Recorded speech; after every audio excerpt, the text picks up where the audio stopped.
हमने अपने last topic में इंट्रिंसिक और एक्सट्रिंसिक सेमीकंडक्टर्स को पढ़ा। हमने देखा कि हमारे पास जो प्योर सेमीकंडक्टर्स होते हैं उनके अंदर अगर हम किसी न किसी की इम्प्योरिटी को ऐड कर दें तो वो सेमीकंडक्टर हमारे पास कंडक्टर की तरह बिहेव करना शुरू कर देते हैं। अब हमने उसमें देखा था जो हमारे पास एन टाइप एक्सट्रिंसिक सेमीकंडक्टर, इसके अलावा पी टाइप सेमीकंडक्टर। अब हमारे पास जब इनके अंदर हम इम्प्योरिटीज़ को ऐड कर देते हैं तो इलेक्ट्रॉन्स की एफिशिएंसी या डेफिशिएंसी हो रही होती है। अब डेफिशिएंसी से मुराद है मेरे पास होल्स की क्रिएशन। और मैंने आपको बताया था कि हम आने वाले टॉपिक्स में देखेंगे कि कैसे हमारे पास होल्स से इलेक्ट्रिसिटी जनरेट होती है और पास होती है from one conductor to another. तो आई स्टार्ट करते हैं अपना next topic, that is electrical conduction by electron and hole. हमारे पास इसका जो मैकेनिज्म है कंडक्शन का वो बड़ा सिंपल सा है कि अगर आप देखें हमारे पास एक मैटर में इलेक्ट्रॉन्स और होल्स दोनों इक्वल अमाउंट में प्रेजेंट होते हैं। अगर मैं देखूं तो हमारे पास इस डायग्राम में आप देखिए 4 किस्म के एटम्स नजर आ रहे हैं जिसमें हमारे पास A B C and D है। अब ए में हमारे पास होल है, बी में इलेक्ट्रॉन, सी में इलेक्ट्रॉन और डी में भी इलेक्ट्रॉन। अगर आप हमारी पहली लेयर को देखें जो हमारे पास कॉलम वाइज है। अगर इसके अलावा आप सेकंड में देखें तो हमारे पास उसमें ए में जो है वो जो इलेक्ट्रॉन था बी से वो जंप करके ए में जा चुका है। अब बी से जब जंप करके ए में गया तो बी वाली जगह पे होल क्रिएट हो गया।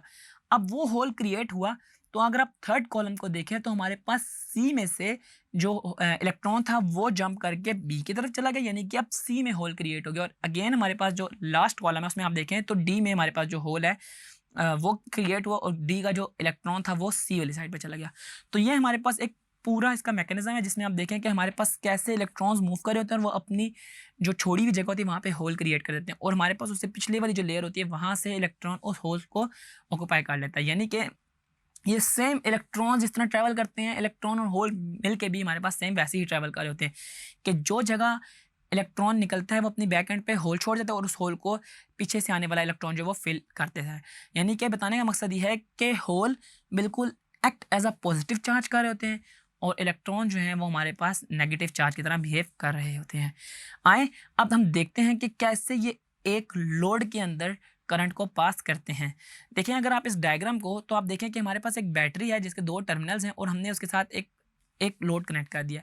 अब लोड के अंदर करंट को पास आउट करने और हमारे पास उस जो हमारे पास मैटर है जिसके साथ हमने पोटेंशियल को कनेक्ट किया है उसके अंदर हमारे पास electrons as well as holes दोनों प्रेजेंट हैं।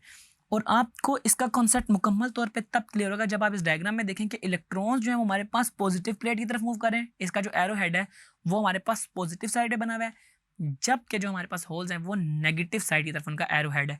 विच मीन्स कि हमारे पास होल्स के ऊपर पॉजिटिव चार्ज जबकि इलेक्ट्रॉन्स के ऊपर हमारे पास नेगेटिव चार्ज है। तो यूँ आपने देखा सिंपल सा कि कैसे हमारे पास कंडक्शन हो रही होती है बाय द प्रोसेस ऑफ जिसमें हमारे पास मूवमेंट हो रही होती है होल्स की एंड इलेक्ट्रॉन्स की।